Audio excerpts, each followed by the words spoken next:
বন্ধুরা good morning সবাইকে। সকাল 8:30 থেকে আমার ব্লগটা একটা শুরু করতেছে। আর তোমরা লোকে সারাদিন কিটা কিটা করি কুই থাই কিটা ও সবটাই শেয়ার করুন। তো এই যে সকাল পূজা দেওয়ানের থেকে স্টার্ট হয়েছে, স্নান করে তাড়াতাড়ি পূজা জ্বালাইছিলাম। আর আজকে আসলো আমার এক্সাম, তারপর বাবাইরে স্নান করাইছি।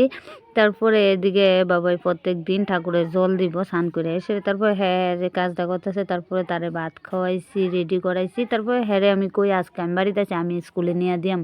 মানে আমার তো 2:30টাতে পরীক্ষা, তো হ্যাঁ স্কুলে দিয়ে তো আমি এদিকে কাকুর দোকানে আইসি। আমি কইতাছি স্কুটির মনে তেল শেষ, তো 1 লিটার তেল দিলো। তারপরে 1 লিটার তেল ডুবাইলাম, ডুবাই এসে বাড়িতে আইসি পরে মা করছিল সব ভর্তা। তো কইতাছে আজকে ভর্তাটা ভাত খাবি, মাছ তরকারি দিতাম না তোর।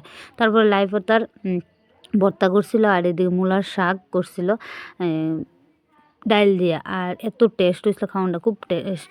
তো প্রত্যেক দিন তো সকালবেলা ভাত খাই না, ভাত লইয়া জায়গা কলেজও, কিন্তু খাওয়ানোর টাইম না। আজকের খাওয়ানটা খুব টেস্ট আছে। তারপর একটু পড়ছি, পইরা টইরা বাইরে গেছি গা। তো 12:30 বাজে।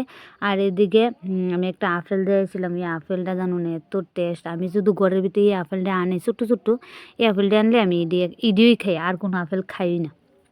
তারপর এদিকে কালীবাজার আয়া ঘুরছিলাম। কালীবাজার আয়া সেটা আমার এক গাড়ি থেকে আরেক গাড়ি ট্রান্সফার করে দিছে, আমি বুঝছি না তারা যে কী লাভ। এরপরে শালবাগান নামছি, পরে আমি কই আরি দাঁড়া হ্যাল লগে তোমরা সবাই মানে পরিচয় করাই দিতেছি। পরিচয় বলতে তোমরা যদি আয়ো প্রত্যেক দিন ওই ধরো না 10টার সময় বিকাল 4টা 4:30 পর্যন্ত থাকে দোকানে। তো হেন একটা ছাতি লইয়া বইয়াতে অক্সিজেন পার্কের আগে এত টেস্ট ভর্তা বানা, মানে খুব টেস্ট। তো হ্যাঁ আমরা লগেই পড়াশোনা করছিল। তা আমি কই যাক তুই আমরা লোকে পড়াশোনা করো না, আমি তোতে ফ্রিতে ভর্তা খাইতে পারি। তো আমি আরে কইতাছিল ভর্তা খাইতাম, কিন্তু আমি ভর্তা খাইছিলাম না।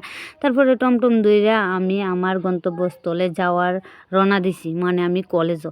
আর উঠোটার ভিতরে আসিল না উঠছিলাম। পরে দাদা অনেক ভালো ভালো কথা কইতেছিল, মানে তোমার কি আজকেও এক্সাম, আমি মন করতেছে আজকে স্টুডেন্ট নাই, অনেক কথা কইছি। তারপর গল্প করতে করতে কলেজে আইয়া পড়ছি। তারপর আইসে পরে যে আমার 2 বান্ধবীর লগে দেওয়া হয়েছে, আর সাগর ভাইয়ের লগে দেওয়া হয়েছে পরে কইতাছে। আমি কই সারা বছর পড়ছিস না বোন, তোরই পড়া, আমার তো পড়া মনেই থাকতেছে না। তারপরে এই দিকের থেকে আমি একটা গাছের নিচে আয়া বইয়ে দিছি। তারপরে এদিকে দেলাইতেছে আমরা যেই জায়গার ভিতরে সিট নাম্বার দিতেছে। তো সিট নাম্বার দেওয়ানের লেগে সবাই ফাড়াফাড়ি তফাতফি করতেছে, কিন্তু আমি বইয়া দিয়েছিলাম এক জায়গাতে। আমি কই তোরা দে। তারপরে আমি এদিকে পরীক্ষা দিয়া বাইরে গেছি। বাইরে এসে সাগর ভাই খাই আসলো চিপস।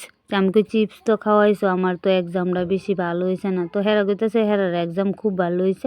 আমি কই তোরা তো ভালো হইব, তোর মন থাকে, আমার তো কিছু মন থাকে না। আমি বুঝি না, আমার মাথাটার ভিতরে কিতা গোবর পুরা। যাক এক্সামটা প্রচণ্ড খারাপ হয়েছে, প্রচণ্ড খারাপ হয়েছে না, 1 নম্বর তো উইঠা যাবো, 1 নম্বর তো উইঠই গেছে গা, মানে তারপরও খারাপ হয়েছে, মনটা খুব খারাপ। 1st দিনের পরীক্ষাটা বেশি ভালো হয়েছে না। তো খারাপ লই বাড়ির যেতেছি, আমাকে দেয়া যাক আরও তো আছে। তারপরে শালবাগান আইছি। পরে দাদার দোকান থেকে একটা বইনে গেছিল ফুলকপি লইতাম। তো ফুলকপি লিয়ে অন্ধকার রাস্তা ধইরা আমার আলুর দিকে, মানে আমার বাড়িতে আয়া পড়ছি। তো কেমন লাগছে কমেন্ট করে